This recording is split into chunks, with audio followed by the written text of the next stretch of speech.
ಪ್ರಭು ನಿಮ್ಮೊಡನೆ ಇರಲಿ.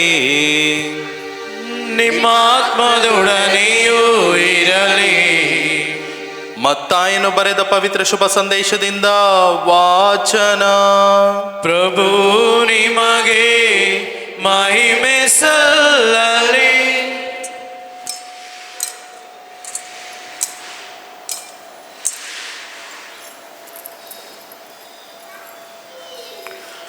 ಆ ಕಾಲದಲ್ಲಿ ಜ್ಯೋತಿಷಿಗಳು ಹೊರಟು ಹೋದ ಮೇಲೆ ದೇವದೂತನು ಜೋಸೆಫನಿಗೆ ಕನಸಿನಲ್ಲಿ ಕಾಣಿಸಿಕೊಂಡು, ಹೇಳು, ಹೆರೋದನು ಮಗುವನ್ನು ಕೊಂದು ಹಾಕಲು ಹವಣಿಸುತ್ತಿದ್ದಾನೆ. ಮಗುವನ್ನು ತಾಯಿಯನ್ನು ಕರೆದುಕೊಂಡು ಈಜಿಪ್ಟ್ ದೇಶಕ್ಕೆ ಓಡಿ ಹೋಗು. ನಾನು ಪುನಃ ಹೇಳುವ ತನಕ ಅಲ್ಲೇ ಇರು ಎಂದನು. ಅದರಂತೆ ಜೋಸೆಫನು ಕೂಡಲೇ ಎದ್ದು ಮಗುವನ್ನು ತಾಯಿಯನ್ನು ರಾತ್ರೋರಾತ್ರಿಯಲ್ಲಿ ಕರೆದುಕೊಂಡು ಈಜಿಪ್ಟಿಗೆ ತೆರಳಿದನು. ಹೆರೋದನು ಸಾಯುವ ತನಕ ಅಲ್ಲೇ ಇದ್ದನು. ಹೆರೋದನು ಸತ್ತು ಹೋದ ನಂತರ ಈಜಿಪ್ಟ್ನಲ್ಲಿಂದ ಜೋಸೆಫನಿಗೆ ದೇವದೂತನು ಕನಸಿನಲ್ಲಿ ಕಾಣಿಸಿಕೊಂಡು, ಹೇಳು, ಮಗುವನ್ನು ತಾಯಿಯನ್ನು ಕರೆದುಕೊಂಡು ಇಸ್ರಾಯೇಲ್ ದೇಶಕ್ಕೆ ಹಿಂದಿರುಗು. ಮಗುವನ್ನು ಕೊಲ್ಲಬೇಕೆಂದಿದ್ದವರು ಸತ್ತು ಹೋದರು ಎಂದು ತಿಳಿಸಿದನು. ಜೋಸೆಫನು ಎದ್ದು ತಾಯಿಯನ್ನು ಮಗುವನ್ನು ಕರೆದುಕೊಂಡು ಇಸ್ರಾಯೇಲ್ ದೇಶಕ್ಕೆ ಬಂದನು. ಆದರೆ ಹೆರೋದನ ಮಗ ಅರ್ಕೆಲಾಯನು ತಂದೆಯ ಬದಲಿಗೆ ಜುದೆಯ ಪ್ರಾಂತ್ಯವನ್ನು ಆಳುತ್ತಿದ್ದಾನೆಂದು ಕೇಳಿ ಜೋಸೆಫನು ಅಲ್ಲಿಗೆ ಹೋಗಲು ಅಂಜಿದನು. ಕನಸಿನಲ್ಲಿ ತಾನು ಪಡೆದ ಆದೇಶದ ಪ್ರಕಾರ ಗಲಿಲಿಯ ಪ್ರಾಂತ್ಯಕ್ಕೆ ತೆರಳಿದನು. ಅಲ್ಲಿರುವ ನಜರೇತ್ ಊರನ್ನು ಸೇರಿ ವಾಸ ಮಾಡಿದನು. ಹೀಗೆ ಆತನನ್ನು ನಜರೇತಿನವನೆಂದು ಕರೆಯುವರು ಎಂಬ ಪ್ರವಚನ ನೆರವೇರಿತು. ಪ್ರಭುವಿನ ಶುಭ ಸಂದೇಶ. ಕ್ರಿಸ್ತರೇ ನಿಮಗೆ ಸ್ತುತಿಯು ಸಲ್ಲಲಿ. ಪ್ರೀತಿಯ ಸಹೋದರ ಸಹೋದರಿಯರೇ, ಗುಡ್ ಮಾರ್ನಿಂಗ್. ಇವತ್ತು ಧರ್ಮಸಭೆ ಪವಿತ್ರ ಕುಟುಂಬ ಮಹೋತ್ಸವವನ್ನು ಆಚರಿಸುತ್ತದೆ. ಕುಟುಂಬ ಎನ್ನುವುದು ಈ ಧರೆಗೆ ಅಡಿಪಾಯ. ಕುಟುಂಬ ಇಲ್ಲ ಅಂತ ಹೇಳಿದ್ರೆ ಭೂಲೋಕ ಅಷ್ಟೇ. ಗಂಡಸರೆಲ್ಲ ಒಂದು ಕಡೆ ಹೋಗ್ಬಿಟ್ಟು ಹೆಂಗಸರೆಲ್ಲ ಒಂದು ಕಡೆ ಹೋಗ್ಬಿಟ್ಟು ಮದುವೆನೇ ಇಲ್ಲ ಅಂತ ಹೇಳಿದ್ರೆ ಇನ್ನೊಂದು 100 ವರ್ಷಕ್ಕೆ ಮನುಷ್ಯನೇ ಇರೋದಿಲ್ಲ. ಇರ್ತಾನ? ಮತ್ತೆ ದೇವರು ಬಂದು ಸೃಷ್ಟಿ ಮಾಡಬೇಕು. ಗಂಡಸರೆಲ್ಲ ಒಂದು ದೇಶ, ಹೆಂಗಸರೆಲ್ಲ ಒಂದು ದೇಶ, ಮದುವೆ ಅನ್ನೋದೇ ಇಲ್ಲ ಅಂತ ಹೇಳಿದ್ರೆ ಬಹುಶಃ ಈಗ ಹುಟ್ಟಿರೋ ಮಕ್ಕಳು ಬಲಶಾಲಿಯಾಗಿದ್ದು ಒಂದು 100 ವರ್ಷ ಜೀವನ ಮಾಡಿದ್ರೆ ಅವರಿಗೆ ಮುಗಿದೋಯ್ತು ಈ ಭೂಲೋಕದಲ್ಲಿ ಮನುಷ್ಯ ಅನ್ನೋನು ಇರೋದಿಲ್ಲ. ಈ ಸತ್ಯವನ್ನು ದೇವರು ತನ್ನ ಸೃಷ್ಟಿಯಲ್ಲಿ ಇಟ್ಟು ಮನುಷ್ಯನನ್ನು ಸೃಷ್ಟಿ ಮಾಡಿದ್ರು. ಆದಾಮನನ್ನು ಸೃಷ್ಟಿ ಮಾಡಿದರು, ಆತನಿಗೆ ಒಬ್ಬ ಸಂಗಾತಿಯನ್ನು ಸೃಷ್ಟಿ ಮಾಡಿದ್ರು. ನೀವಿಬ್ಬರೂ ಕೂಡ ಕುಟುಂಬ ಎಂಬುದಾಗಿ ಹೇಳಿದರು. ಈ ಕುಟುಂಬ ಶಾಶ್ವತವಾಗಿರಬೇಕು ಎಂದು ಬಯಸಿದರು. ಆದ ಕಾರಣ ಧರ್ಮಸಭೆಯಲ್ಲಿ ಪವಿತ್ರ ವಿವಾಹ ಎನ್ನುವ ಸಂಸ್ಕಾರ ಇದೆ.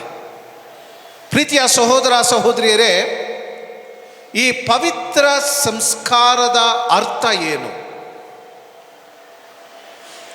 ಯಾತಕ್ಕಾಗಿ ಒಬ್ಬ ಯುವಕ ಒಂದು ಯುವತಿಯನ್ನ ಮದುವೆ ಆಗ್ತಾನೆ?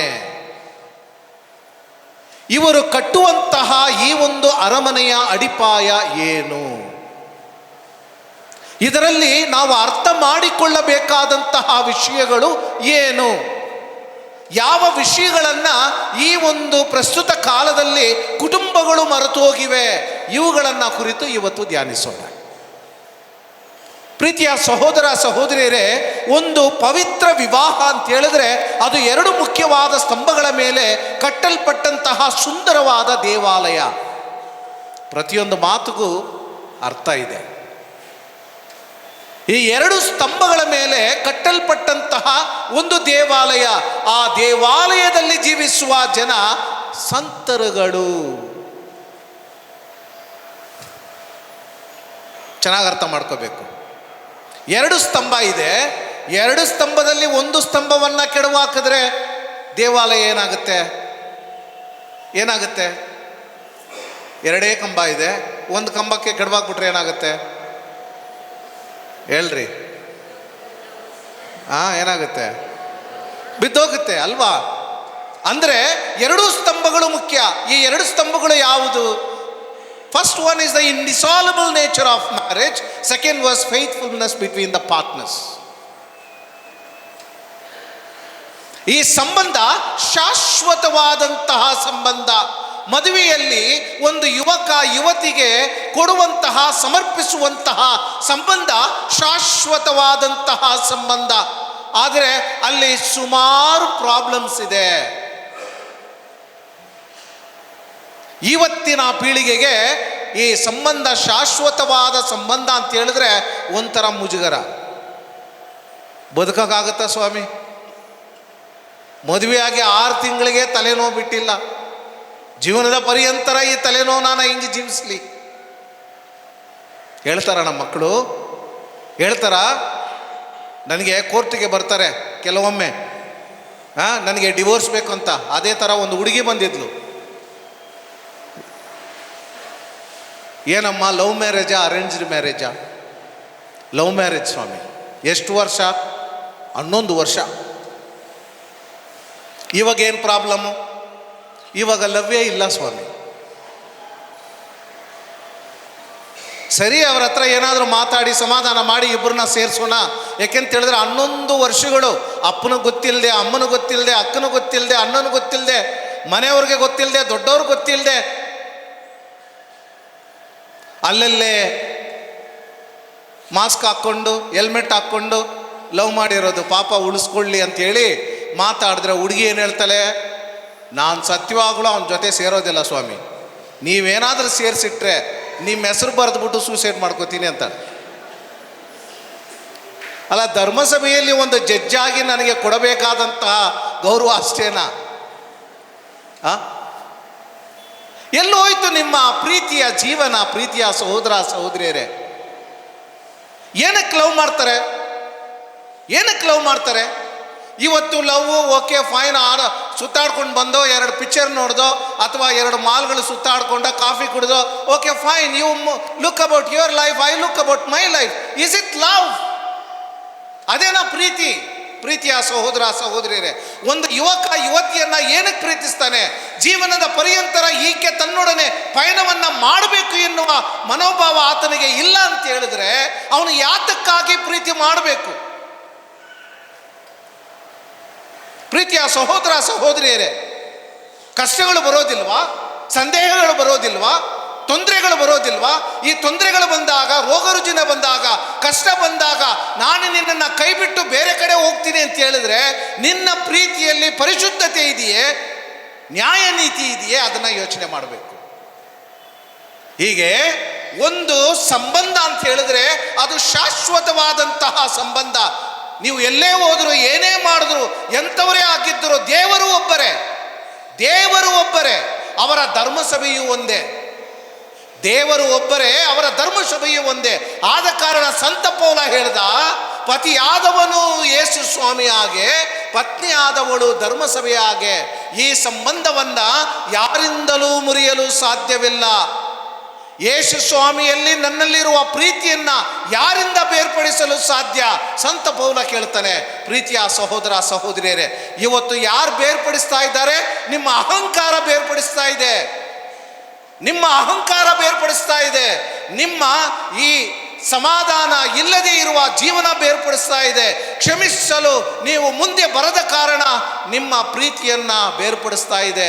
ಆದ ಕಾರಣ ಪ್ರೀತಿಯ ಸಹೋದರ ಸಹೋದರಿಯರೇ, ಮೊದಲ ಸ್ತಂಭ ನಿಮ್ಮ ಸಂಬಂಧ ಶಾಶ್ವತವಾದ ಸಂಬಂಧ. ಮದುವೆ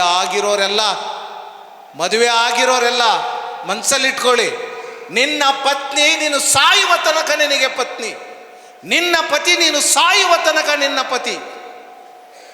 ಸಾಧಾರಣವಾಗಿ ನಾನು ಹೇಳ್ತೀನಿ, ಒಬ್ಬರಿಗೆ ಪ್ರಾಮಾಣಿಕವಾಗಿ ಇಲ್ಲ ಅಂತ ಹೇಳಿದ್ರೆ ಇನ್ನೊಬ್ಬನಿಗೂ ಪ್ರಾಮಾಣಿಕವಾಗಿರೋಕ್ಕಾಗೋದಿಲ್ಲ.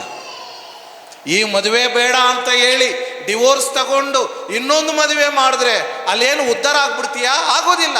ಅಲ್ಲೂ ಅದೇನೆ. ಅಲ್ಲೂ ಅದೇನೆ ಪ್ರೀತಿಯ ಸಹೋದರ ಸಹೋದರಿಯರೇ. ಅರ್ಧೋಗಿರೋ ಬಟ್ಟೆ ಯಾವ ದೇಶಕ್ಕೆ ಕರ್ಕೊಂಡೋದ್ರೂ ಅಷ್ಟೇನೆ, ಹಾಗಲಕಾಯಿನ ಯಾವ ನೀರಲ್ಲಿ ಮುಳುಗಿಸ್ರು ತೊಳೆದ್ರೂ, ವಿಮ್ ಹಾಕಿ ತೊಳೆದ್ರೂ ಅಷ್ಟೇ, ಹಾಗಲಕಾಯಿನೇ. ಪ್ರೀತಿಯ ಸಹೋದರ ಸಹೋದರಿಯರೇ, ಚೆನ್ನಾಗಿ ಆಳವಾಗಿಟ್ಕೊಳ್ಳಿ. ಎರಡನೇ ಸ್ತಂಭ ಏನಂತ ಹೇಳಿದ್ರೆ, ಒಂದು ಯುವಕ ಯುವತಿಯನ್ನ ಮದುವೆಯಾದಾಗ ನಾನು ನಿನಗೆ ಪ್ರಾಮಾಣಿಕಳಾಗಿರುತ್ತೇನೆ ಎಂಬುದಾಗಿ ಈ ದೇವಾಲಯದಲ್ಲಿ ವಾಗ್ದಾನ ಮಾಡುತ್ತೀರಿ. ಪ್ರಾಮಾಣಿಕತೆ ನಿಮ್ಮ ಸಂಬಂಧವನ್ನ ಉಳಿಸುತ್ತದೆ, ನಿಮ್ಮ ಸಂಬಂಧವನ್ನ ಶಾಶ್ವತವಾಗಿ ಇರಿಸುವಂತೆ ಮಾಡುತ್ತದೆ, ನಿಮ್ಮ ಸಂಬಂಧವನ್ನ ಪರಿಶುದ್ಧವಾಗಿ ಇಟ್ಟುಕೊಳ್ಳುವ ಆ ಅರ್ಹತೆಯನ್ನು ನಿಮಗೆ ಕೊಡುತ್ತೆ. ಆದ ಕಾರಣ ಪತಿಯಾದವನು ಪತ್ನಿಗೂ, ಪತ್ನಿಯಾದವಳು ಪತಿಗೂ ಪ್ರಾಮಾಣಿಕವುಳ್ಳವರಾಗಿ ಇರಬೇಕು. ಪ್ರೀತಿಯ ಸಹೋದರ ಸಹೋದರಿಯರು, ಇವತ್ತು ಮೊದಲನೇ ವಾಚನ, ಎರಡನೇ ವಾಚನದಲ್ಲಿ ಬರುವಂತಹ ಕೆಲವೊಂದು ವಿಷಯಗಳನ್ನು ನಾನು ನಿಮ್ಮಲ್ಲಿ ಹಂಚಿಕೊಳ್ಳುತ್ತೇನೆ, ಕೆಲವೊಂದು ವಿಷಯಗಳನ್ನು ಮಾತ್ರ. ಪ್ರೀತಿಯ ಸಹೋದರ ಸಹೋದರಿಯರೇ, ಒಂದು ಕುಟುಂಬದ ಪ್ರಾರಂಭ ಎಲ್ಲಿದೆ ಅಂತ ಹೇಳಿದ್ರೆ ಈ ಸಂಸ್ಕಾರದಲ್ಲಿದೆ. ಮದುವೆ ಎನ್ನುವ ಸಂಸ್ಕಾರದಲ್ಲಿದೆ. ಆದರೆ ಇವಾಗ ಭೂಲೋಕ ತುಂಬ ಅಡ್ವಾನ್ಸ್ ಆಗಿ ಹೋಗ್ತಾ ಇದೆ. ಎಲ್ಲಿಗೆ ಹೋಗ್ತಾ ಇದೆ? ಮದುವೆ ಬೇಡ, ನಾನು ನಿನಗಿಷ್ಟ, ನೀನು ನನಗಿಷ್ಟ, ನಾವಿಬ್ಬರು ಸೇರಿ ಜೀವನ ಮಾಡೋಣ, ನಾಳೆ ಓಕೆ ಆದರೆ ಓಕೆ, ಇಲ್ಲ ಅಂದರೆ ಹೋಗು. ಇದೆಯಾ? ಇದೆ. ಹುಡುಗರು ಬರ್ತಾರೆ, ಹುಡುಗಿರು ಬರ್ತಾರೆ, ಒಂದು PGಯಲ್ಲಿ ಉಳ್ಕೋತಾರೆ, ಜೀವನ ಮಾಡ್ತಾರೆ. ಅದಾದ ನಂತರ ಜಗಳ ಆಯಿತು, ಸಂದೇಹ ಬಂತು, ನೀನು ನಿನ್ನ ಕತೆ, ನಾನು ನನ್ನ ಕತೆ. ಅದು ಮನುಷ್ಯ ಜೀವನ ಅಲ್ಲ, ಪರಿಶುದ್ಧ ಜೀವನ ಅಲ್ಲ. ಈ ಪವಿತ್ರವಾದ ಸಂಬಂಧವನ್ನು, ಪವಿತ್ರವಾದವರ ಸಂಸ್ಕಾರವನ್ನು ಉಳಿಸುವ ಪ್ರಯತ್ನ ಅಲ್ಲ. ಪ್ರೀತಿಯ ಸಹೋದರ ಸಹೋದರಿಯರೇ, live in relationship is not a good act of man. It's a criminal offense against the sacrament of matrimony. Criminal offense against the sacrament of matrimony. ಪ್ರೀತಿಯ ಸಹೋದರ ಸಹೋದರಿಯರೇ, ನನಗೆ ಈ ಜವಾಬ್ದಾರಿಯನ್ನು ತಗೊಳಕ್ಕೆ ಆಗಲಿಲ್ಲ ಅಂತ ಹೇಳಿದ್ರೆ ನಾನು ಯಾಕೆ ಮಾಡಬೇಕು ಆ ಕಾರ್ಯ? ಯಾಕೆ ಮಾಡಬೇಕು? ಕೆಲವೊಂದು ಸಂದರ್ಭಗಳಲ್ಲಿ ಮದುವೆ ಆಗೋದು ಯಾತಕ್ಕಾಗಿ ಅಂತ ಹೇಳಿದ್ರೆ ಇಟ್ಸ್ ಅ ಕಂಪ್ಯಾನಿಯನ್ಶಿಪ್ ಅಂತ ಹೇಳ್ತಾರೆ ನಮ್ಮ ಮಕ್ಕಳು. ಕಂಪ್ಯಾನಿಯನ್ಶಿಪ್ ಅಲ್ಲ. ಕಂಪ್ಯಾನಿಯನ್ಶಿಪ್ ಮಾಡೋದಕ್ಕೆ ನೀನು ಮದುವೆ ಮಾಡ್ಕೋಬೇಕಾದ ಅವಶ್ಯಕತೆ ಇಲ್ಲ. ಪ್ರೀತಿಯ ಸಹೋದರ ಸಹೋದರಿಯರೇ, it's to beget children and grow the family. Beget children and grow the family. ಆದಿಯಲ್ಲಿ ಹೇಳಿದ ಪ್ರಕಾರ ಈಗ ನಮ್ಮ ಮಕ್ಕಳು ಏನು ಮಾಡ್ತಾರೆ? ಮದುವೆ ಮಾಡ್ಕೊತಾರೆ. ಮದುವೆ ಆದಮೇಲೆ family planning, children 5 years 10 years ಸತ್ತೋಗ್ತಾರೆ. 10 ವರ್ಷ ಆದಮೇಲೆ ಮಕ್ಕಳು ಬೇಕಂತ ಹೋಗಿ ಮಂಡಿ ಹಾಕಿ ಪ್ರಾರ್ಥನೆ ಮಾಡಿದ್ರೆ ಏನು ಸುಖ? ಮದುವೆ ಮಾಡ್ಕೊಳ್ಳೋದು ಏನಕ್ಕೆ? ಪ್ರೀತಿಯ ಸಹೋದರ ಸಹೋದರಿಯರೇ, ಮದುವೆ ಮಾಡಿಕೊಳ್ಳುವ ಉದ್ದೇಶ 3 ಇದೆ. ಒಂದು, ಮಕ್ಕಳು. ಎರಡನೇದು, ಅವರ ವಿದ್ಯಾಭ್ಯಾಸ. ಮೂರನೆಯದು, ಪತ್ನಿ ಇವರ ಮಧ್ಯೆ ಇರುವಂತಹ ಪರಿಶುದ್ಧವಾದ ಪ್ರೀತಿಮಯ ಸಂಬಂಧ. ಎಷ್ಟು ಜನಕ್ಕೆ ಅರ್ಥ ಆಗುತ್ತೆ ಇದು? ಎಷ್ಟು ಜನಕ್ಕೆ ಅರ್ಥ ಆಗುತ್ತೆ? ಪ್ರೀತಿಯ ಸಹೋದರ ಸಹೋದರಿಯರೇ, ಸುಮ್ಮನೆ ಕಾಟಾಚಾರಕ್ಕೆ ಮದುವೆ ಆದಂಗೆ ಇವತ್ತು ಆ ಮದುವೆ ಜೀವನವನ್ನು ಆನಂದವಾಗಿ ಜೀವಿಸ್ತಾ ಇಲ್ಲ, ಗೌರವ ಇಲ್ಲ. ಪ್ರೀತಿಯ ಸಹೋದರ ಸಹೋದರಿಯರೇ, ಸಂತ ಪೌಲ ಅತಿ ಸುಂದರವಾಗಿ ಹೇಳ್ತಾನೆ, ಪತಿಯಾದವನೇ ನಿನ್ನ ಪತ್ನಿಯನ್ನು ಪ್ರೀತಿಸು. ಯಾಕೆಂತ ಹೇಳಿದ್ರೆ ನಿನ್ನ ಪತ್ನಿಗೆ ನೀನು ಶಿರಸ್ಸಾಗಿರುವೆ. ತಲೆ ಇದರ ಪ್ರೀತಿಸ್ತಾರ? ಪ್ರೀತಿಯ ಸಹೋದರ ಸಹೋದರಿಯರೇ, ಪ್ರೀತಿಸಲಿಲ್ಲ ಅಂತ ಹೇಳಿದ್ರೆ begin your love story today. ಪತಿಯಾದವನು ಪತ್ನಿಯನ್ನು ಪ್ರೀತಿಸಬೇಕು. ಹೇಗೆ? ಸಂತ ಪೌಲ ಹೇಳ್ತಾನೆ, ಯೇಸು ಸ್ವಾಮಿ ಹೇಗೆ ಪ್ರೀತಿಸಿದ್ರು? ತನ್ನ ಪ್ರಾಣವನ್ನೇ ಕೊಟ್ಟು ಪ್ರೀತಿಸಿದ್ರು ಈ ಧರ್ಮಸಭೆಯನ್ನ. ಪ್ರೀತಿಯ ಸಹೋದರ ಸಹೋದರಿಯರೇ, ಪತಿಯಾದವನು ತನ್ನ ಪತ್ನಿಯನ್ನ ತನ್ನ ಪ್ರಾಣವನ್ನು ಕೊಟ್ಟು ಪ್ರೀತಿಸಬೇಕು. ಪ್ರೀತಿಸಬೇಕು. ಎರಡನೇದಾಗಿ, ಆತ ಹೇಗೆ ಪ್ರೀತಿಸಬೇಕು ಅನ್ನೋದನ್ನ ಕೂಡ ಹೇಳ್ತಾನೆ. How you got to love your wife as your own body. ನಿನ್ನ ದೇಹವನ್ನು ಎಷ್ಟು ಮಟ್ಟಿಗೆ ಪ್ರೀತಿಸ್ತೀಯೋ ಅಷ್ಟು ಮಟ್ಟಿಗೆ ನೀನು ನಿನ್ನ ಪತ್ನಿಯನ್ನು ಪ್ರೀತಿಸತಕ್ಕದ್ದು. ಬೆಳಗ್ಗೆ ಎದ್ದು ನೀಟಾಗಿ ರೆಡಿಯಾಗಿ ಹೆಂಡತಿಗಿಂತ ಸ್ವಲ್ಪ ಹೆಚ್ಚು ಮೇಕಪ್ ಮಾಡಿಕೊಂಡು ಅಲ್ವಾ, ಹೆಣ್ಮಕ್ಳು ಡೆಕೋರೇಷನ್ ಮಾಡೋದು ಅದು ಹಳೆ ಕಾಲ. ಈಗ ಅವ್ರೇನಿಲ್ಲ, ಸುಮ್ಮನೆ ಪೌಡ್ರ್ ಹಾಕ್ಕೊಂಡು ಬಂದ್ಬಿಡ್ತಾರೆ, ಯಾಕಂದರೆ ಸುಮಾರು ಬೆಳಗ್ಗೆನೇ ಇರ್ತಾರೆ. ಈಗ ಗಂಡಸರು ಎಲ್ಲ ಕಡೆ ಸುತ್ತಾಡ್ತಾರೆ, ಸ್ವಲ್ಪ ಕಪ್ಪಗಿರ್ತಾರೆ, ಎಲ್ಲ ಕ್ರೀಮು ಎಲ್ಲ ಉಜ್ಕೊಂಡು ನೀಟಾಗಿ ಡ್ರೆಸ್ ಮಾಡಿಕೊಂಡು, ಸ್ನಾನ ಮಾಡಿಲ್ಲ ಅಂತ ಹೇಳಿದ್ರೆ ಸೆಂಟ್ ಹೊಡ್ಕೊಂಡು ಆಚೆ ಹೋಗ್ತಾರೆ. ಯಾಕಂತ ಹೇಳಿದ್ರೆ ನೋಡೋರು ಆ ಸ್ಟೈಲಿಶ್ ಮ್ಯಾನ್, ಹ್ಯಾಂಡ್ಸಮ್ ಮ್ಯಾನ್ ಅಂತ ಹೇಳಬೇಕು. ಹಂಗೆ ಹೇಳಿದಾಗ ಎಲ್ರಿಗೂ ಖುಷಿನೇ ಅಲ್ವಾ? ಹೌದಾ ಇಲ್ವಾ? ತಲೆ ಅಲ್ಲಾಡಿಸಿ ಇಲ್ಲ ಅಂತ ಹೇಳಿದ್ರೆ ಎಡ್ತೀರಲ್ಲ, ನೋಡ್ಕೊಳ್ಳಿ, ಸೆಂಟು ಪೌಡ್ರು ಕ್ರೀಮ್ ಎಲ್ಲ ಎತ್ತಾಕ್ಬಿಡ್ರಿ. We love our body. ನಮ್ಮ ದೇಹವನ್ನು ನಾವು ಪ್ರೀತಿಸ್ತೀವಿ.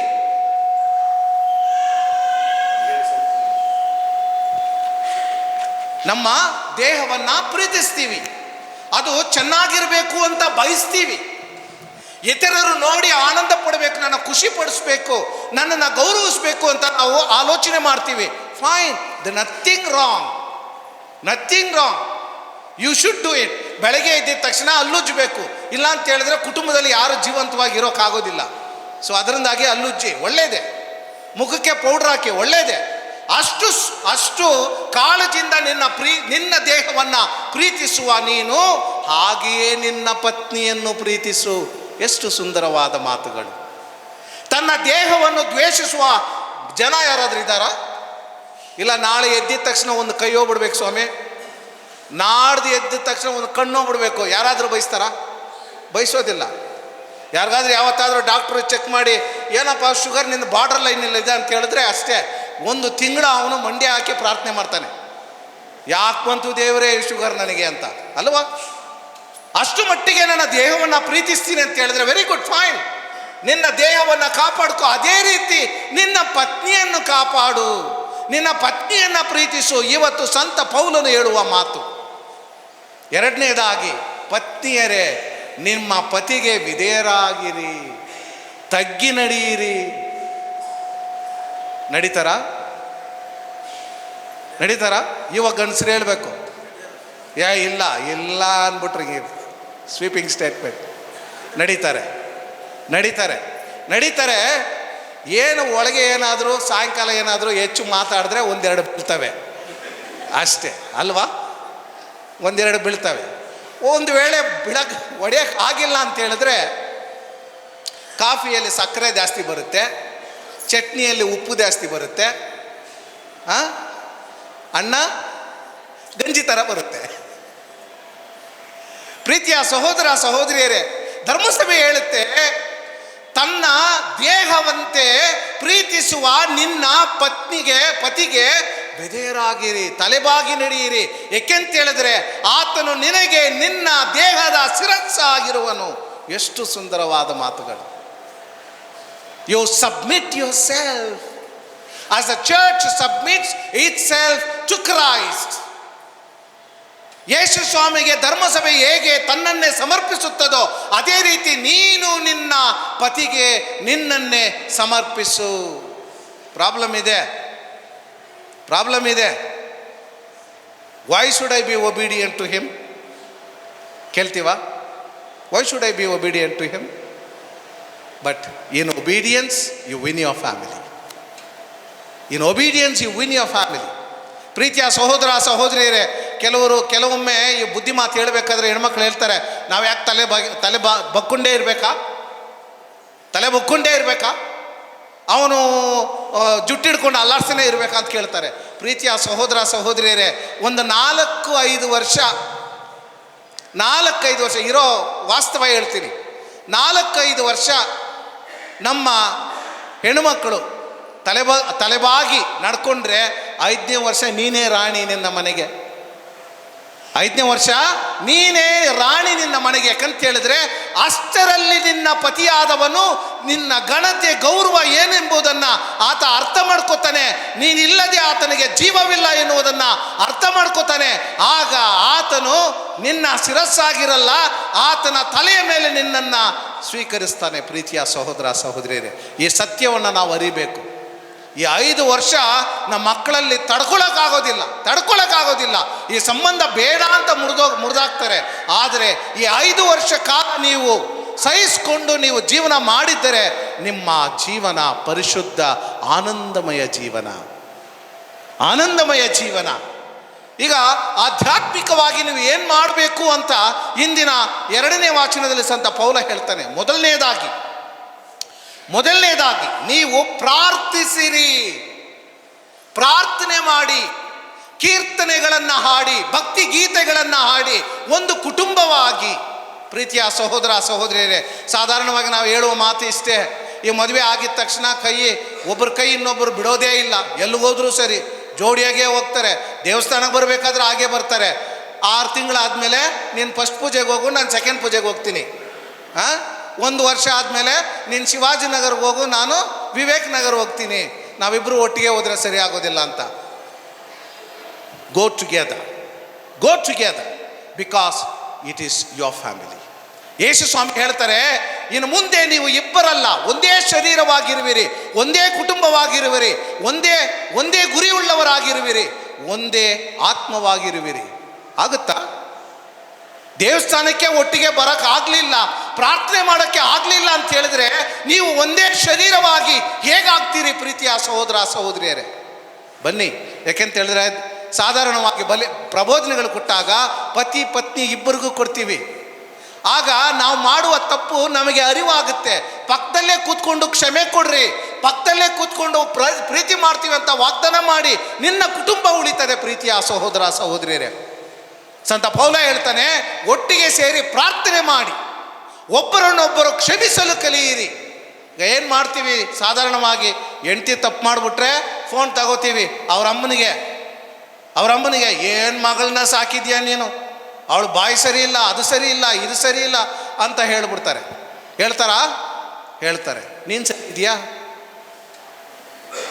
ಕೇಳಬೇಕಾ ಇಲ್ವಾ ಪ್ರಶ್ನೆ? ನೀನು ಅವಳು ಸರಿ ಇಲ್ಲ, ಅದು ಮಾಡ್ತಾಳೆ, ಇದು ಮಾಡ್ತಾಳೆ, ಹಂಗಿರ್ತಾಳೆ, ಹಿಂಗಿರ್ತಾಳೆ, ನೀನು ಸರಿ ಇದೆಯಾ? ನೀನು ಸರಿ ಇದ್ದರೆ ಅವಳ ತಪ್ಪು ನಿನ್ನ ಕಣ್ಣಿಗೆ ಕಾಣೋದಿಲ್ಲ. ಪ್ರೀತಿಯ ಸಹೋದರ ಸಹೋದರಿಯರೇ, ಏಕೆಂತ ಹೇಳಿದ್ರೆ ಪಾಪ ಮಾಡದೇ ಇರುವ ಮನುಷ್ಯ ಇಲ್ಲ, ತಪ್ಪು ಮಾಡದೇ ಇರುವ ಮನುಷ್ಯ ಇಲ್ಲ. ಯಾವಾಗಲೂ ಕ್ಷಮಿಸಲು ಕಲಿತಾನೋ ಆವಾಗ ಆತನು ದೇವರ ಮಗನಾಗಿರ್ತಾನೆ. ಅವರ ಪ್ರೀತಿಗೆ ಅವರ ಪ್ರೀತಿಯ ಪಾತ್ರರಾಗಿರ್ತಾನೆ. ಪ್ರೀತಿಯ ಸಹೋದರ ಸಹೋದರಿಯರೇ, ಎಷ್ಟು ಮಟ್ಟಿಗೆ ಮಾಡ್ತಾರೆ? ಮಾಡೋದಿಲ್ವೇ? And finally respect each other. ನಿನ್ನ ಪತಿ ಪತ್ನಿ ನೀನು ಎಷ್ಟೇ ದೊಡ್ಡವನಾಗಿರೋ, ನೀನು ಬೇಕಾದರೆ ಈ ನಮ್ಮ ರಾಜ್ಯಕ್ಕೆ ಚೀಫ್ ಮಿನಿಸ್ಟರ್ ಆಗಿರೋ, ಮನೆಗೆ ಬಂದರೆ ನೀನು ಪತಿ, ಅವಳ ಶಿರಸ್ಸು, ಆಕೆ ನಿನ್ನ ದೇಹ. ಆ ದೇಹ ಇಲ್ಲ ಅಂತ ಹೇಳಿದ್ರೆ ಬರೀ ತಲೆನಿಟ್ಕೊಂಡು ಪೂಜೆ ಮಾಡೋಕ್ಕಾಗಲ್ಲ, ತಲೆನಿಟ್ಕೊಂಡು ಜೀವನ ಮಾಡೋಕ್ಕಾಗೋದಿಲ್ಲ. ಆ ದೇಹನೂ ಬೇಕು. ಆದ ಕಾರಣ ಆಕೆಗೆ ಸಲ್ಲಿಸತಕ್ಕಂತಹ ಘನತೆ ಗೌರವವನ್ನು ಸಲ್ಲಿಸು. ಇದು ಆಧ್ಯಾತ್ಮಿಕವಾಗಿ ನೀವು ಮಾಡುವಂತಹ ಅತಿ ಉನ್ನತವಾದ ವಿಷಯಗಳು. ಪ್ರೀತಿಯ ಸಹೋದರ ಸಹೋದರಿಯರೇ, ಇಷ್ಟನ್ನು ನೀವು ಅರ್ಥ ಮಾಡಿಕೊಂಡ್ರೆ ನಿಮ್ಮ ಕುಟುಂಬಗಳು ಪರಿಶುದ್ಧವಾಗಿರ್ತವೆ, ಕುಟುಂಬಗಳು ಸಮಾಧಾನದಿಂದ ಇರ್ತದೆ, ಕುಟುಂಬಗಳಲ್ಲಿ ಆನಂದ ಇರ್ತದೆ. ಆದ ಕಾರಣ ನಾವು ಈ ವಿಷಯಗಳನ್ನು ಪವಿತ್ರ ಕುಟುಂಬದಿಂದ ಕಲಿತು ನಮ್ಮ ಕುಟುಂಬದ ಜೀವನದಲ್ಲಿ ನಾವು ಜೀವಿಸಬೇಕಾಗಿರ್ತದೆ. 1ನೇ ವಾಚನದಲ್ಲಿ ಮಕ್ಕಳಿಗೆ 1-2 ಬುದ್ಧಿ ಮಾತು ಹೇಳ್ತಾರೆ. ನಿನ್ನ ತಂದೆಯನ್ನು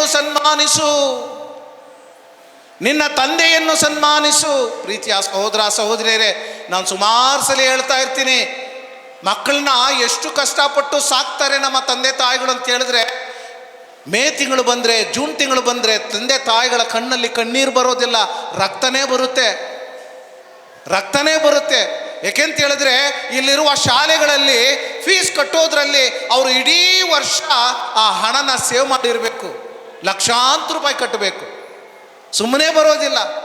ನೀವು ದುಡ್ಡು ಹೆಚ್ಚು ಕಟ್ಟಬಾರ್ದು ಅಂತ ಹೇಳಿದ್ರೆ ಗೌರ್ಮೆಂಟ್ ಶಾಲೆಯಲ್ಲಿ ಹಾಕಬೇಕು. ತಂದೆ ತಾಯಿಗಳು ಒಪ್ಪೋದಿಲ್ಲ. ನನ್ನ ಮಗ ಮಗಳು ಅತಿ ಉನ್ನತ ಶಾಲೆಯಲ್ಲಿ ಓದಬೇಕು, ಕಾಲೇಜಲ್ಲಿ ಓದಬೇಕು ಅಂತ. ಇದನ್ನು ಓದಿಸೋದೇ ದೊಡ್ಡ ವಿಷಯ ಅಂತ ಹೇಳಿದ್ರೆ ಮಕ್ಕಳ ಷರತ್ತುಗಳು ಬೇರೆ. ನಾನು 7ನೇ ಕ್ಲಾಸ್ ಪಾಸ್ ಮಾಡಿದ್ರೆ ಸೈಕಲ್ ಇಸ್ಕೊಡ್ತೀಯಾ? 10ನೇ ಕ್ಲಾಸ್ ಪಾಸ್ ಮಾಡಿದ್ರೆ ಬೈಕ್ ಇಸ್ಕೊಡ್ತೀಯಾ? PUC ಪಾಸ್ ಮಾಡಿದ್ರೆ ಸೆಲ್ಫೋನ್ ಇಸ್ಕೊಡ್ತೀಯಾ? ಇವೆಲ್ಲ ತಗೊಂಡು ಪಾಸ್ ಮಾಡಿ ನಿಮ್ಮ ಅಪ್ಪನ್ನ ಉದ್ಧಾರ ಮಾಡಿಬಿಡ್ತೀಯ ನೀನು? ಇಲ್ಲವಲ್ಲ. ಅಮ್ಮನೇ ಎಲ್ಲ ಅಂತಾನೆ. ಯಾರು? ಮಗ. ಯಾವಾಗ? ಸೆಲ್ಫೋನ್ ಇಸ್ಕೋಬೇಕಾದ್ರೆ, ಗಾಡಿ ಇಸ್ಕೋಬೇಕಾದ್ರೆ, ಸೈಕಲ್ ಇಸ್ಕೋಬೇಕಾದ್ರೆ. ಆದರೆ ಅವೆಲ್ಲವನ್ನ ಕೊಡಿಸಿ ಅವರು ನಿಮ್ಮನ್ನ ಸಾಕ್ತಾರೆ. ಯಾಕೆ ಅಂತ ಹೇಳಿದ್ರೆ ನೀನು ಚೆನ್ನಾಗಿ ಬದುಕಬೇಕು ಅಂತ, ನಿನ್ನಿಂದ ಲಾಭ ಪಡಿಬೇಕು ಅಂತ ಅವರು ಯೋಚನೆ ಮಾಡ್ತಿಲ್ಲ. ಅನೇಕ ಮಕ್ಕಳು ಯೋಚನೆ ಮಾಡೋದು ಇಷ್ಟೇ, ನನ್ನ ತಂದೆ ತಾಯಿಗಳು ಎಷ್ಟು ಹಣ ಖರ್ಚು ಮಾಡಿ ನನ್ನನ್ನು ಓದಿಸ್ತಾರೆ ಯಾಕಂತ ಹೇಳಿದ್ರೆ ನಾಳೆ ಅವರಿಗೆ ಲಾಭ ಅಂತ. ಅದು ನಿನ್ನ ಮೂರ್ಖತನ. ಇವತ್ತು ಲಕ್ಷಾಂತರ ರೂಪಾಯಿ ನಿನಗೋಸ್ಕರ ಖರ್ಚು ಮಾಡೋರು ನಾಳೆ ಲಾಭಕ್ಕಾಗಿ ಅಂತ ಹೇಳಿದ್ರೆ ಆ ದುಡ್ಡನ್ನು ನೀನು ಖರ್ಚು ಮಾಡಬೇಕಾದ ಅವಶ್ಯಕತೆ ಇಲ್ಲ. ನಿನ್ನ ಫ್ಯಾಕ್ಟ್ರಿಗೋ ಎಲ್ಲಾದರೂ ಕಳಿಸ್ಬಿಟ್ಟು ಆ ದುಡ್ಡನ್ನ ಬ್ಯಾಂಕಲ್ಲಿ ಹಾಕ್ಕೊಂಡ್ರೆ ನಿನ್ನ ದಯೆ ಅವರಿಗೆ ಬೇಕಾಗಿಲ್ಲ ನಾಳೆ. ನಿನ್ನ ದಯೆ ಅವರಿಗೆ ಬೇಕಾಗಿಲ್ಲ ನಾಳೆ. ಪ್ರೀತಿಯ ಸಹೋದರ ಸಹೋದರಿಯರೇ, ಮಕ್ಕಳನ್ನು ತನ್ನ ಜೀವನ ಹೋದರೂ ಸರಿ, ಹೊಟ್ಟೆಗೆ ಊಟ ಇಲ್ಲ ಅಂದರೂ ಸರಿ, ಅವರು ನಿನ್ನನ್ನು ಸಾಕ್ತಾರೆ, ಓದಿಸ್ತಾರೆ, ನೀನು ನಾಳೆ ಚೆನ್ನಾಗಿರಬೇಕು ಅಂತ ಬಯಸ್ತಾರೆ. ಕಾರಣ ಅವರು ನಿಮ್ಮನ್ನು ಪ್ರೀತಿಸ್ತಾರೆ. ಅವರು ನಿಮ್ಮನ್ನು ಪ್ರೀತಿಸ್ತಾರೆ. ಆದರೆ ನಾವು ಏನು ಮಾಡ್ತೀವಿ? ಮಕ್ಕಳಾಗಿ ನಮ್ಮ ತಂದೆ ತಾಯಿಗಳ ವಿರುದ್ಧ ಹೋಗ್ತೀವಿ ಅಲ್ವಾ? ವಿರುದ್ಧ ಹೋಗ್ತೀವಿ. ಕಾಲೇಜಿಗೆ ಕಳಿಸಿದಾಗ ಮಕ್ಕಳು ಲವಲ್ಲಿ ಬೀಳ್ತಾರೆ. ಹುಡುಗಿನ ಲವ್ ಮಾಡ್ತಾನೆ. ಅಮ್ಮ ಕೇಳಿದ್ರೆ ಬೇಡಪ್ಪ, ಇನ್ನೂ ಸ್ವಲ್ಪ ದಿನ ಇರು, ನೀನು ಓದು ಮುಗಿಸ್ಕೋ, ನೀನು ಕೆಲಸಕ್ಕೆ ಹೋಗು, ಅದಾದಮೇಲೆ ಆ ಹುಡುಗಿನೇ ಮದುವೆ ಆಗು ಅಂತ ಹೇಳಿದ್ರೆ ತಾಯಿ ಬೇಡ, ತಂದೆ ಬೇಡ ಅಂತಾನೆ ಅಲ್ವಾ? ಹೌದಾ? ಅಂದರೆ ಯಾವ ಕೋಣದಲ್ಲಿ ಆತ ತನ್ನ ತಂದೆಯ ಪ್ರೀತಿಯನ್ನು ಅರ್ಥ ಮಾಡ್ಕೊಂಡಿದ್ದಾನೆ, ತಾಯಿಯ ಪ್ರೀತಿಯನ್ನು ಅರ್ಥ ಮಾಡ್ಕೊಂಡಿದ್ದಾನೆ, ಆತ ತನ್ನ ಪತಿಗೆ ಹೇಗೆ ಆತನು ಪ್ರಾಮಾಣಿಕವಾಗಿರ್ತಾನೆ. ನಿಜವಾದ ಪರಿಶುದ್ಧವಾದ ಪ್ರೀತಿಯನ್ನು ಕೊಟ್ಟ ನಿನ್ನ ತಂದೆಯನ್ನು ತಾಯಿಯನ್ನು ನೀನು ಗೌರವಿಸದೇ ಇದ್ದಾಗ ನಿನ್ನ ಪತ್ನಿಯನ್ನು ಮಾತ್ರ ಹೇಗೆ ಪ್ರೀತಿಸ್ತೀಯ? ನಿನ್ನ ಪತಿಯನ್ನು ಮಾತ್ರ ಹೇಗೆ ಪ್ರೀತಿಸ್ತೀಯ? ತುಂಬ ಮುಖ್ಯವಾದ ವಿಷಯಗಳು ಪ್ರೀತಿಯ ಸಹೋದರ ಸಹೋದರಿಯರೇ. ಮೊದಲನೇ ವಾಚನದಲ್ಲಿ ಹೇಳಲಾಗಿದೆ, ನಿನ್ನ ತಂದೆಯನ್ನು ಸನ್ಮಾನಿಸಿದಾಗ ನಿನ್ನ ಪಾಪಗಳ ಕ್ಷಮೆಯನ್ನು ನೀನು ಪಡಿತೀಯ. ದೇವಸ್ಥಾನದಲ್ಲಿ ಮಂಡಿ ಹಾಕಿ ಮೇಣದ ಬತ್ತಿಗಳನ್ನು ನಾವು ದೇವರಿಗೆ ಸಮರ್ಪಿಸುತ್ತಾ ನೀನು ಕೂಗಾಡಬೇಕಾದ ಅವಶ್ಯಕತೆ ಇಲ್ಲ. ನಿನ್ನ ತಂದೆಯನ್ನು ಸನ್ಮಾನಿಸು, ದೇವರು ನಿನ್ನ ಪಾಪಗಳನ್ನು ಕ್ಷಮಿಸ್ತಾರೆ. ಮೊದಲನೇದಾಗಿ. ಎರಡನೇದಾಗಿ, ನಿನ್ನ ತಂದೆಯನ್ನು ಗೌರವಿಸು. ಏಕೆಂತೇಳಿದ್ರೆ ನಿನ್ನ ತಂದೆಯನ್ನು ಹೇಗೆ ಗೌರವಿಸುತ್ತೀಯೋ ಅದೇ ರೀತಿ ನಿನ್ನ ಮಗ ನಿನ್ನನ್ನು ಗೌರವಿಸುವನು. ಚೆನ್ನಾಗಿ ನೋಟ್ ಮಾಡ್ಕೊಳ್ಳಿ ಪ್ರೀತಿಯ ಸಹೋದರ ಸಹೋದರಿಯರೇ. ಇವತ್ತು ನಾನು ಮಾಡೋ ತಪ್ಪಲ್ಲ ಬಂದು ಇಲ್ಲಿಗೆ ಮುಗಿದೋಗುತ್ತೆ ಅಂತ ಯೋಚನೆ ಮಾಡಬೇಡ್ರಿ. ಕೆಲವೊಮ್ಮೆ ಮದುವೆ ಆಗಿ ಮನೆಗೆ ಬಂದ ಮಗಳು ಗಂಡನ ತಂದೆ ತಾಯಿಗಳನ್ನು ವೈರಿಗಳಂತೆ ನೋಡ್ತಾಳೆ. ಅವರಿಗೆ ಊಟ ಹಾಕೋದಿಲ್ಲ, ಅವರೊಂದಿಗೆ ಸಮಾಧಾನ ಇಲ್ಲ, ಅವರಿಗೆ ಕೊಡಬೇಕಾದ ಗೌರವ ಕೊಡೋದಿಲ್ಲ. ಇವೆಲ್ಲ ಬಂದು ಅಹಂಕಾರದಿಂದ ಮಾಡುವಂತಹ ಕೆಲಸಗಳು. ನೀವು ಮಾಡೋದು ನಿಮಗೆ ಹಿಂತಿರುಗುತ್ತದೆ. ಇವತ್ತು ಏನು ನಿನ್ನ ಅತ್ತೆ ಮಾವನಿಗೆ ತಂದೆ ತಾಯಿಗೆ ಮಾಡ್ತೀಯೋ ಅದನ್ನೇ ನಿನ್ನ ಮಗ ನಿನ್ನ ಸೊಸೆ ನಿನಗೆ ನಾಳೆ ಮಾಡುವರು. ನೀನು ಗೌರವದಿಂದ ನಿನ್ನ ತಂದೆಯನ್ನು ತಾಯಿಯನ್ನು ಸನ್ಮಾನಿಸಿದರೆ ನಿನ್ನ ಮಗ ನಿನ್ನನ್ನು ಸನ್ಮಾನಿಸುವನು. ಇದು ಬೈಬಲ್ ಹೇಳುವ ಮಾತು, ಸೀರಾ ಗ್ರಂಥದಲ್ಲಿ ಹೇಳುವ ಮಾತು. ಎರಡನೇದಾಗಿ ಪ್ರೀತಿಯ ಸಹೋದರ ಸಹೋದರಿಯರೇ, ನೀನು ನಿನ್ನ ತಂದೆಯನ್ನು ಗೌರವಿಸುವುದಾಗ, ಸನ್ಮಾನಿಸಿ ನೀನು ದೇವರಲ್ಲಿ ಪ್ರಾರ್ಥಿಸುವಾಗ ದೇವರು ನಿನ್ನ ಪ್ರಾರ್ಥನೆಯನ್ನು ಕೇಳುವರು.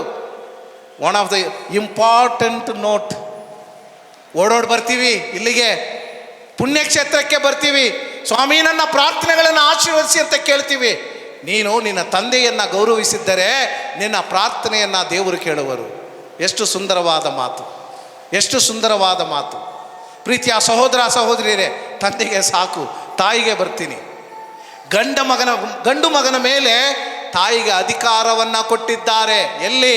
ಸಿರಾ ಗ್ರಂಥ, ಬೈಬಲ್ ಗ್ರಂಥ ಹೇಳ್ತದೆ. ತಾಯಿಗೆ ಗಂಡು ಮಗನ ಮೇಲೆ ಅಧಿಕಾರವನ್ನು ಕೊಟ್ಟಿದ್ದಾರೆ. ಗಂಡು ಮಗ ಏನು ಮಾಡಬೇಕು? ತಾಯಿಗೆ ನಮಸ್ಕಾರ ಮಾಡು, ತಾಯಿಗೆ ನಮಸ್ಕಾರ ಮಾಡು. ನಾವು ನೋಡಿದ್ದೀವಲ್ವಾ, ಈ ಈ ರಾಜಕಾರಣಿಗಳು ಬಂದಾಗ ಯಾರ ಕಾಲಲ್ಲಿ ಬೇಕಾದ್ರೂ ಬಿದ್ದು ಬಿಡ್ತಾರೆ ಅಲ್ವಾ? ನೋಡಿದ್ದೀರಾ? ಯಾರ ಕಾಲಲ್ಲಿ ಬೇಕಾದರೂ ಬಿದ್ದು ಬಿಡ್ತಾರೆ. ಹಾಂ, ಹೌದು, ಓಟ್ ಬೇಕು ಅಂತ. ಯಾವತ್ತಾದರೂ ನಿನ್ನ ತಾಯಿ ಕಾಲಲ್ಲಿ ಬಿದ್ದ ಆಶೀರ್ವಾದ ತಗೊಂಡಿದೆಯಾ? ದೇವರಿಗೆ ಬಂದು ನಮಸ್ಕಾರ ಮಾಡ್ತೀವಿ, ಸಾಷ್ಟಾಂಗವಿರುತ್ತೀವಿ, ಪುಣ್ಯಕ್ಷೇತ್ರಕ್ಕೆ ಬರ್ತೀವಿ, ಮಂಡಿ ಹಾಕ್ತೀವಿ. ಯಾವತ್ತಾದರೂ ಒಂದು ದಿನ ನಿನ್ನ ತಾಯಿಯನ್ನು ತಂದೆಯನ್ನು ನೋಡಿ ಅವ್ರ ಕಾಲಕ್ಕೆ ಬಿದ್ದ ಆಶೀರ್ವಾದ ತಗೊಂಡಿದ್ದೀರಾ? ಅದಕ್ಕಿಂತ ಶ್ರೇಷ್ಠವಾದ ಆಶೀರ್ವಾದ ಮತ್ತೊಂದಿಲ್ಲ. ಅದನ್ನು ಇನ್ನ ಮೊದಲನೇ ವಾಚನ ಹೇಳ್ತದೆ. ಗಂಡು ಮಗನ ಮೇಲೆ ತಾಯಿಗೆ ಅಧಿಕಾರವಿದೆ, ದೈವ ಅಧಿಕಾರ. ಯಾರು ನೀವು ಕೊಡೋ ಅಧಿಕಾರ ಅಲ್ಲ, ಅದು ದೇವರು ಕೊಟ್ಟಿರುವ ಅಧಿಕಾರ. ಆದ ಕಾರಣ ಆತನು ತನ್ನ ತಾಯಿಗೆ ಪ್ರಾಮಾಣಿಕವುಳ್ಳವನಾಗಿರುವವನು, ಪ್ರೀತಿಸುವವನಾಗಿರುವನು, ಆ ತಾಯಿಗೆ ಸೇವೆ ಮಾಡುವಂಥವನಾಗಿರಬೇಕು. ತುಂಬ ಮುಖ್ಯ. ಪ್ರೀತಿಯ ಸಹೋದರ ಸಹೋದರಿಯರೇ, ಇಷ್ಟು ಹೇಳಿದ್ದೀನಿ ಸಾಕು. ಯಾಕೆಂತ ಹೇಳಿದ್ರೆ ಟೈಮ್ ಓಡ್ತಾ ಇದೆ. ನಾನು ಹೇಳಬಲ್ಲೆ, ಇನ್ನೂ ಹೇಳಬಲ್ಲೆ, ಆದರೆ ಇಷ್ಟು ಹೇಳಿ ನೀವು ಅರ್ಥ ಮಾಡ್ಕೊಂಡಿಲ್ಲ ಅಂತ ಹೇಳಿದ್ರೆ ಇನ್ನು ಯಾರು ಹೇಳಿದ್ರೂ ನಿಮಗೆ ಅರ್ಥ ಆಗೋದಿಲ್ಲ. ಸರಿ, ಏನು ಮಾಡಬೇಕು ಸ್ವಾಮಿ? ಈಗ ಏನು ಮಾಡಬೇಕು? ಎಲ್ಲ ದೇವಸ್ಥಾನದಲ್ಲಿದ್ದೀರಿ, ದೇವರ ಸನ್ನಿಧಿಯಲ್ಲಿದ್ದೀರಿ. ನೀವು ಮಾಡಬೇಕಾದ ಇಷ್ಟೇ. ನಿಮ್ಮ ಕುಟುಂಬಗಳಲ್ಲಿ ತೊಂದರೆ ಇದೆಯಾ? ಗಂಡ ಹೆಂಡತಿ ಮಾತಾಡೋದಿಲ್ವಾ?